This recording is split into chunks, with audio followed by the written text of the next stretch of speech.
Listen to this. I want to talk about Karl-Anthony Towns today and the narrative that has been built around him. As we can see, he's been playing a phenomenal level of basketball in these NBA Finals. He's been more impactful than Wemby for the New York Knicks and has played strong defense on him with the help of Mitchell Robinson, OG Anunoby, and others.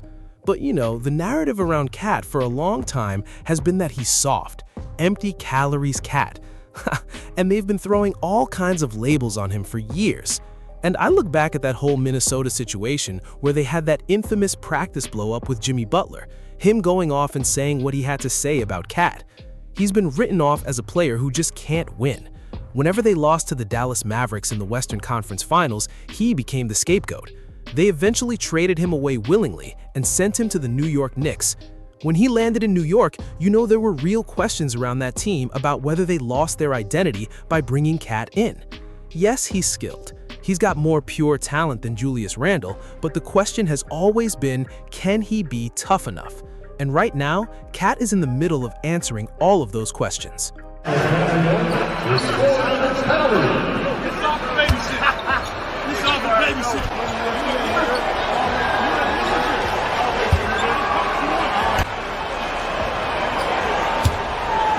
I mean, much respect to Jimmy. Let me tell you that before I start anything. I needed the help to get to the first playoffs. It's a team game, and we both did a lot of work to get us there. I do remember this. We had practice. We had that game. It was the 4 starters, and it was Jimmy, his boy from Marquette, Odom, and 3 other guys who ended up, I think one of them actually ended up being a starter for us. I was balling. He was passing a lot. He got 1 free throw. I know we had a moment where we was arguing with each other. He said some I said some back. I wasn't going for that. Tibbs, Tibbs started getting that shakes in there. See, Tibbs shaking, and I Tibbs getting out. He's smiling. He got that little smile with that.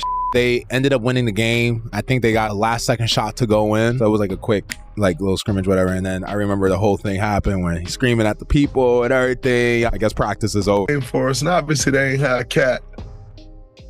Some would say he didn't play because Jimmy was in the building. I don't know. It's like that. I'll tell you what, though, I saw Cat Pops yesterday at the game, and it's always love. I got mad love for the OG. His Pops is an incredible man. But yeah, they said Cat ain't play because Jimmy came into town, and him and Jimmy had the infamous practice in Minnesota. Oh yeah. And so what? Maybe that's the thing. I don't know. That's a conspiracy theory says he was hurt.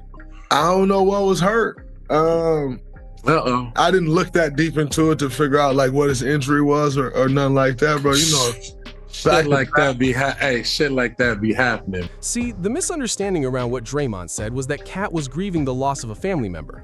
I believe it was his aunt or someone close like that, and they passed away, possibly unexpectedly. But my bigger point is this.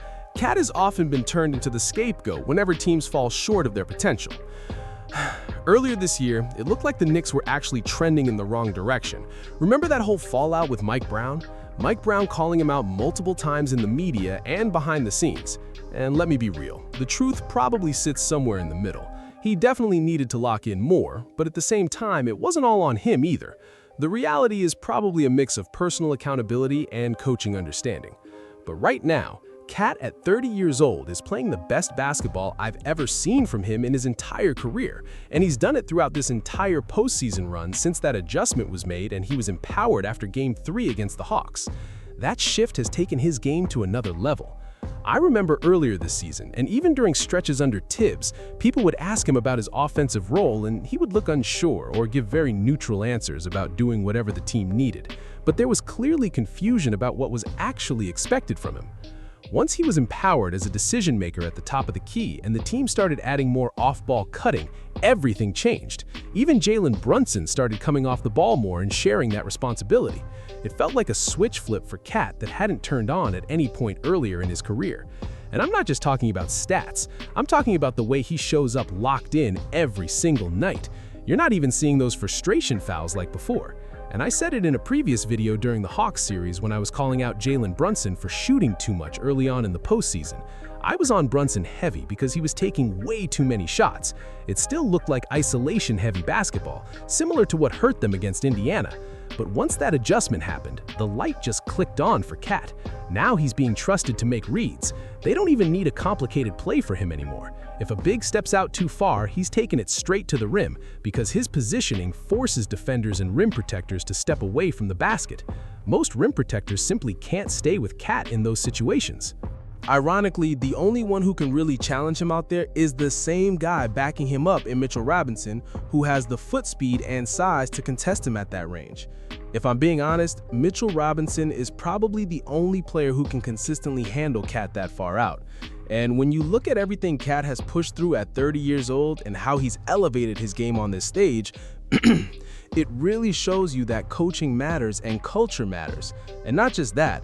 When I look at a lot of star players who've moved around and couldn't perform under the bright lights of Madison Square Garden in New York City, there's been a few names, that the Knicks brought in through free agency that honestly won't even be remembered in the long run. Yeah, they suited up in New York, but they're not going to live in the history books the way Cat will. Because if they go on and finish this, they're already up 2-0 now. If they close this mission out, Cat is going to be etched into New York Knicks history forever. Mike Brown, Jalen Brunson, we already know he's the king. No debate there. It doesn't matter if he wins Finals MVP or not. He already grabbed Eastern Conference Finals MVP. And Cat, if he continues at this level, could still get it depending on how the rest of the series plays out. But let me say this. Cat has already played at a Finals MVP level, whether the trophy comes or not. So shout out to Cat. I really want to revisit some of those narratives that were floating around about him because he's been shutting down every single critic. He's shown that in the right system, with the right coaching and the right adjustments, he is him. Chris Finch had his critiques too. Everybody always had something to say about Cat. And people started looking at his talent like it was someone who couldn't win at the highest level. One of the smartest things the Knicks did was not break things up or overreact for Giannis or try to gut the team to bring him in. I'm watching tight games and I'm seeing Karl-Anthony Towns knocking down his free throws under pressure. I'm seeing how dangerous he is in mismatches. If you bring in Wemby, maybe he sags off Giannis and dares him to shoot, controlling the paint differently. He might even sit right at the foul line against Giannis and live with those decisions. But with Cat, and for spacing purposes, you have to fully close out on him or he'll make you pay instantly with that quick trigger. So yeah, man, let me know what you think in the comments. Don't forget to like, share, and subscribe.